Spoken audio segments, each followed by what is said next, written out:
The Emmys are in September, which means that it is time to start talking about them, as voting will be in August and nominations will be in July, and voting for those nominations will be in June, and all the networks are going to put their best shows on in May and April. And it is March now, so it is time to start the discussion. Again, thanks, Chris, for getting the Prediction Center up in February. I'm Riley Chow, contributing editor of Gold Derby, joined today by Luca Giliberti, contributing writer, and Zach Laws, newly appointed associate editor. So Zach, good job on that. Thank you. Now we're going to start by talking about the comedy categories. And the comedy categories, they seem a little sparse, or shall we say open for possibilities, because last year we had Fleabag winning, Veep was also nominated. We also had Barry nominated, Russian Doll. All these shows are either not coming back ever or not going to be back for some time. And Atlanta is another one of our regular players that is taking an extended hiatus. So, Zach, what returning shows do you think might step up to the plate here and capitalize on this opportunity, and maybe they haven't in the past? Well, I think certainly the conventional wisdom is that the Marvelous Mrs. Maisel is going to be the winner by default. After all, it did win 2 years ago. It was probably the runner-up to win last year when Fleabag beat it, because it did still do well in all those craft categories and winning those supporting categories for Alex Bornstein and Tony Shalhoub, both of whom might actually win again this year, sort of by default. Because, like you say, Riley, all of these shows being gone means that the acting categories as well are very sparse, and so we might see a lot of these repeat winners benefit from that. I actually think that this could be a year for another surprise in the comedy category, and that's why I'm predicting Schitt's Creek to not just come back and get nominated, but to actually win this year. And we'll talk about this a little bit later, but I also have its two leads winning, Eugene Levy and Catherine O'Hara, and some supporting actors getting in as well. So I think it's going to really benefit from this sparsity of contenders, and not just come back into the comedy series race, which we saw it break into last year, but get an uptick in nominations, maybe get some writing and directing nominations, maybe get some craft nominations. I think The Good Place is going to come back. There was a lot of enthusiasm for its final season, and a lot of people, were so anxious for it to get in last year. I have a hard time seeing it dropping out this year, especially since it's, again, a weak category. And Curb Your Enthusiasm, I believe, will come back. Now, this was a show that also has long hiatuses. It was in 2 years ago after a 6-year hiatus. I think it's going to come back this year as well. And then after that, it's anybody's guess. I mean, maybe you could see Glow come back after it was snubbed last year. Maybe you could see Modern Family's final season come back after being snubbed. What is it, 3 years now, 4 years now? And Silicon Valley as well was another one that has gotten in every single year that it was eligible. It wasn't eligible last year. It is eligible for its final season this year. Will it come back? Or is it going to get shoved aside from something newer and shinier? Yeah, I mean, Silicon Valley has never missed series writing or directing. But that last season, after it hit those at the Emmys, it was just completely forgotten at the guilds. This final season also had no presence at the guild. So it seems like over the hiatus, kind of like Veep last year, people have moved on to other shows. Now, it has been gone for so long that in the meantime, those other shows have come and gone. So we'll see if the voters return to it by default. Luca, what do you think?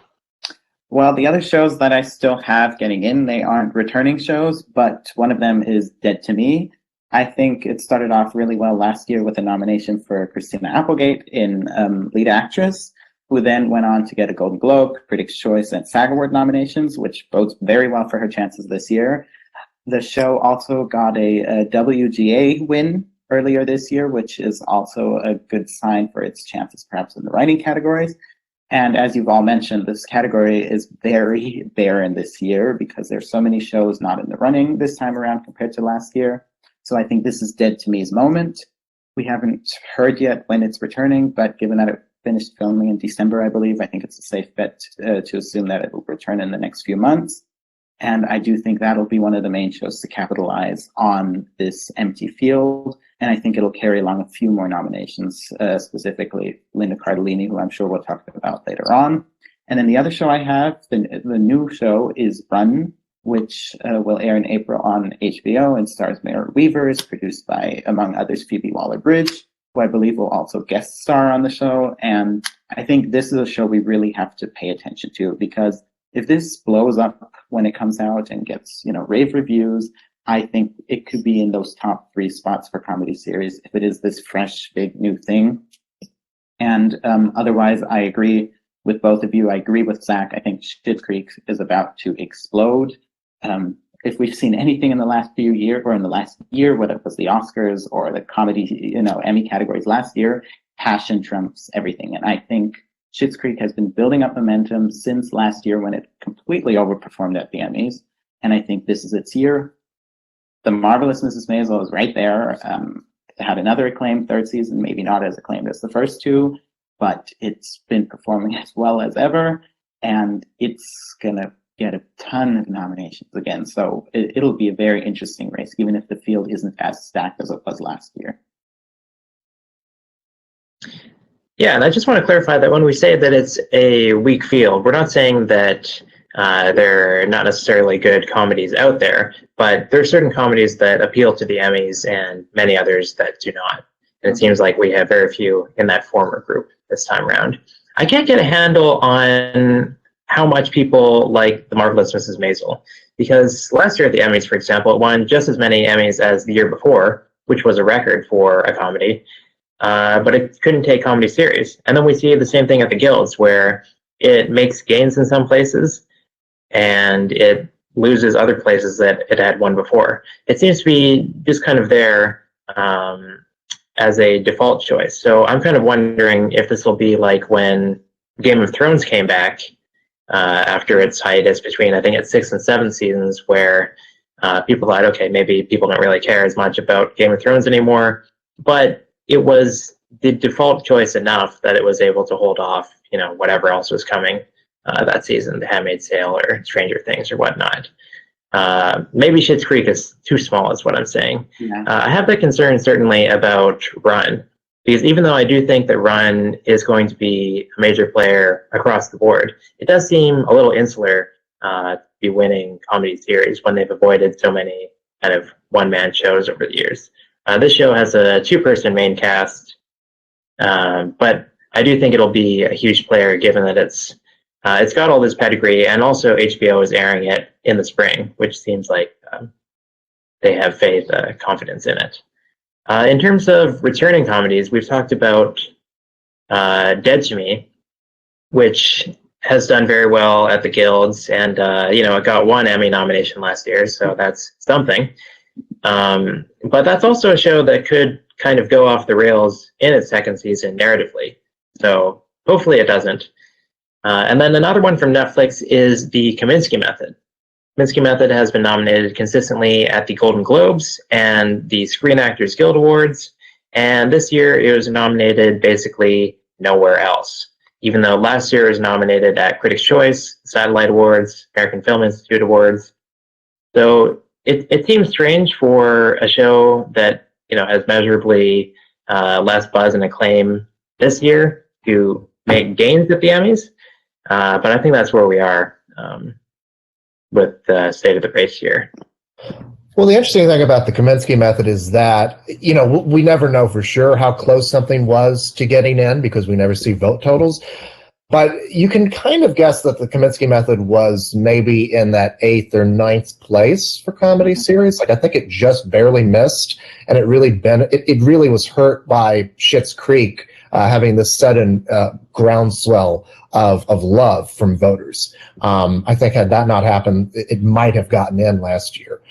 But to your point, Riley, I mean, considering how sparse the contenders are this year, considering that there are a lot of shows that we haven't seen the 2nd season of Dead to Me yet, so we don't know if it's going to be an improvement on that 1st season, or if it's going to, be kind of a 1-season wonder. The Kaminski Method has already been seen, and it has gotten those Golden Globe and SAG nominations, so it's been critically approved in that regard. It might be enough to get it over that edge. And let's remember, there is a very specific voting block of the Academy that this show it really appeals to, which is that over 50, over 60 crowd. It's programming for them. So it'll be interesting to see if it can benefit from that sparsity of contenders, and from the fact that we just don't know what's around the corner. Another show that it didn't get any Emmy nominations last year, but it is coming back for its second season, and could maybe make it in, is Rami, which just won the Golden Globe for its lead actor.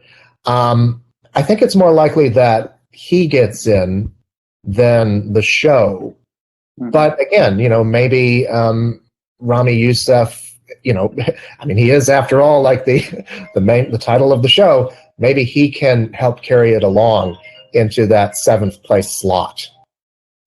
Yeah, I agree. I think Rami, I think it's one of those shows that will probably take a few years to, break into the other categories, comedy series. But I do think Rami Youssef is in a very good position to get in. And regarding Kaminski Method, I totally agree with Zach that this field is so just there, and that we have to predict it, because personally, I wouldn't know what else to put in that position. I have Modern Family tentatively in 8th place, just because it is the final season, because the show was so beloved. And I don't typically believe in this, because you have a final season, you're going to automatically get in. We've seen it time and again not actually help a show. But this final season is actually pretty okay, or pretty good, actually. So I wouldn't be completely surprised to see it get in. But beyond that, it's just a big question mark. I mean, there's so many shows which could have gotten in, at least at the beginning of the season, like The Politician. When it came out in September, I was sure that it was going to get into comedy series, but then the reviews were, so-so, and then it underperformed with the guilds. Then we also have On Becoming a Central God in Florida, which is the Showtime show starring Kirsten Dunst, which got good reviews, but again, it's a show that is just way too small. And then we have many other not old contenders, but contenders from past years, like Blackish, shows that just could return. So it's a very interesting race, and I think we should be prepared for a lot of surprises. We could just see old favorites return without expecting them to. Let's see. I've seen half the season of Breeders on FX, which is a new show that's coming out this week, starring Martin Freeman. It's from Simon Blackwell, who was a writer-producer on Veep, and it's directed by Chris Addison, who was a director on Veep. So it's got that pedigree. The critics were not as hot on it, and not even very many of them published reviews. But that is one that I would like to see in the conversation, and maybe as the season goes on, it can become more of a contender than for just Martin Freeman. Another one that FX has is What We Do in the Shadows, which got 2 Emmy nominations last year in cinematography and sound editing, which is important because those are 2 of the only categories at the Emmys that use a shortlist panel voting system. So it would have made the top 10 in both of those categories, and then off of its merit, it actually got the nominations. So that shows that it's, it made at least those 2 top 10s last year, and we don't know how many others. It was also nominated for Best New Program at TCA and WGA. And it's got a very well-connected crew, I think, behind it. It's written and directed by Taika Waititi. It's got Jermaine Clement from Flight of the Conchords. It's got Paul Simms and Stephanie Robinson from Atlanta. It even has Jesse Armstrong from Succession writing, producing it. So, Flight of the Conchords is one of the strangest nominees I think we've seen in this category. So this being from some of those same people and other people who are well respected in the industry, I wonder if it could get that 7th slot. If maybe, Kaminski Method turns out to just be an acting player and Dead to Me doesn't return in time, runs no good, etc. Yeah, I mean, it's interesting to see how far up that show is ranked in our odds right now. for comedy series, considering that it only walked away with a lone tech nomination for its first season. We'll have to see. Again, we haven't seen the second season yet. Could be a total wash, but we don't know yet. But it could be helped by the fact that Taika Waititi is a recent Oscar winner, and he is connected with the film, with the show. Excuse me. It's based on a film that he directed, and it does have a cult following to it. Again, Schitt's Creek is a show that started off with zero attention and zero buzz, and it just started to slowly gain in buzz and acclaim as it went on. So we'll see if that can happen for something like What We Do in the Shadows, but at a quicker trajectory, obviously. And I guess two other shows I'll just mention. One of them is Pen 15, which got that surprising writing nomination last year. It's a show that has, performed well overall, but there's not that much buzz for it. But it is a show that I could see getting that writing nomination again, and perhaps breaking into a few other categories. And then the other one is Better Things, which, Pamela Adlon has gotten in for a few times. I don't think either of them are getting nominated, but I wouldn't be surprised to see them show up in at least a few categories this year, especially Pamela Adlon in Comedy Actress, given that we have so many free slots compared to last year. Yeah, Pen 15 is an interesting one because I think that's actually the safest show out of all of them for a writing nomination, given that it got that nomination last year and it got in with the Writers Guild in their Best Comedy Series category. And at the end of the year, it seemed like suddenly all these people had discovered Pen 15, which is a show that seems more like has a cult following, not a lot of buzz, but it was nominated by Critics' Choice. It was on all these top 10 lists, and it won the Gotham Award for their new series category. It was also nominated by the Casting Society. So there is a level of broad support here. And then two new shows that have not come out but could steal the whole thing, I think, are The Great on Hulu, which is another Catherine the Great adaptation, because that's how things go. We always get two things at once with the same subject matter. And that is from the writer or co-writer of The Favorite, Tony McNamara. And we could also see, I think, Space Force just take everything if that one turns out to be eligible, if it premieres in time. That one is on Netflix. It's created by Greg Daniels and Steve Carell, who also stars in it. And it was basically based off of, Trump talking about the Space Force. So immediately those two said, we should make a show about this. And Netflix has been promoting it for over a year. They put a teaser out over a year ago, even though they didn't have the rest of the cast back then. And it did finish filming around the end of the year, beginning of the year. So if their post-production is efficient, then we could certainly see it in May. Chris will be meeting with Netflix this week to talk about what shows they actually have in the pipeline. So we'll see. All right. Well, I think we've talked about as much as we can for this category. Yeah, and what about in the acting categories? I think it's just Schitt's Creek takes both of the lead, and Marvelous Mrs. Maisel takes both supporting. I mean, again, based on what we have right now, because we don't know if there's some kind of new competitor coming down the pipeline. I mean, just looking at the acting, the lead actor category right now, Rami Youssef, he won the Golden Globe, but very often those don't translate. Just ask Michael Douglas, who won 2 years ago for the Kaminski Method, and I think he'll get back in kind of easily. Larry David has never won, but I'm sure he'll continue to get nominated. Ted Danson was somebody who I think we were kind of looking at as maybe a possible spoiler. He's the only one who I could see really challenging Eugene Levy at this point. And again, we don't know about like Martin Freeman or Domhnall Gleeson, how well they're going to perform. Somebody like Hugh Laurie in Avenue 5, or poor Jim Carrey, who I think we all thought might have a shot last year for getting, maybe he can get in this year.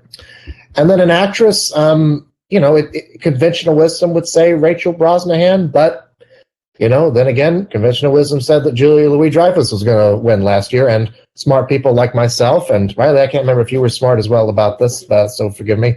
We knew that Phoebe Waller-Bridge was going to possibly be able to be a spoiler. So I don't know. I mean, I think Catherine O'Hara could walk away with this, and I don't see anybody really challenging her for it. Same thing with supporting, honestly. Yeah, I think I agree. I think Catherine O'Hara is taking lead actress. I actually have Rachel Brosnahan, and people can call me crazy if they want. I have her in 4th place. Not because I won't call you crazy, but I will laugh at your chutzpah. No, I have her in 4th place because people said she was great in season 3. I haven't seen season 3 yet, but I know her performance was once more acclaimed, and she won the Emmy for season 1 just 2 years ago, so it's probably really dumb to put her in 4th place. But I just feel like Catherine O'Hara at the moment has so much more momentum, especially since she got that nomination last year, and because she got that SAG nomination, which was very important. I actually have Merritt Wever in 2nd place. Of course, that could change if Run isn't well received at all, but she's also in contention for Unbelievable and on the limited series side, and I don't think she'll win that category. So if she does get both nominations, we saw it with Patricia Arquette last year. Sometimes they will try to give you at least one of them. And we know they love Merritt Wever. They've given her 2 statuettes already. And in 3rd place, I actually have Christina Applegate because she has gotten all these nominations from the Emmy all the way to SAG. And I think that bodes well for her chances this year. Of course, these are just, my early predictions. They will probably or most likely change the sooner or the closer we get to the eligibility deadline. But I think this is a very interesting race, and I think makes up for the, otherwise seemingly barren field, because I do think we have some nice, contenders here, and I'm really hoping Linda Cardellini gets in. Of course, we haven't seen the 2nd season of Dead to Me yet, but I think she should have been nominated last year, and I would be very happy if she were nominated, and I'm predicting her to. If the show does return in time. Something different about this year, too, is, we often look at the writing and directing categories as correlating with the series award. And for the last several years, we've had shows like Barry and Atlanta and Silicon Valley that just take several slots each. And we don't really have those shows this year. So I don't know what's going to be nominated, because Marvelous Mrs. Maisel will almost certainly take 3 slots in directing. But it couldn't even make the field of 7 last year in writing. So I don't know if it's going to be nominated there. Schitt's Creek, wasn't nominated for either last year. Curb Your Enthusiasm used to be nominated for directing a lot, but it missed for its last season, and it's ineligible in writing. Then we've got The Good Place, which has gotten 1 writing nomination over the years and has never been a factor in directing. So, yeah, again, a wide open field there. Yeah. And I think we can see The Marvelous Mrs. Maisel dominating the supporting categories. I think it can get 3 supporting actresses in. I think it could even get 3 supporting actors in, even though I'm not too sure who the 3rd supporting actor would be. But I think the show will get more acting nominations than for the previous 2 seasons. Normally we would say they might split the vote and it might go to someone else. But I just feel like Alex Borstein and Tony Shalhoub have become such clear frontrunners in their categories that their vote splitting won't even hurt them, even though Tony Shalhoub could face, another Emmy favorite, Sterling K. Brown. But I still think Tony Shalhoub is seen as the supporting actor on the show, as opposed to Sterling K. Brown. Yeah, I need to count it up below the line. I think we could see Marvelous Mrs. Maisel, break the comedy nomination record this year. Yeah, absolutely. All right, so that's all we're going to say for now about comedy, and check out our other videos on drama and limited series on the Gold Derby YouTube channel.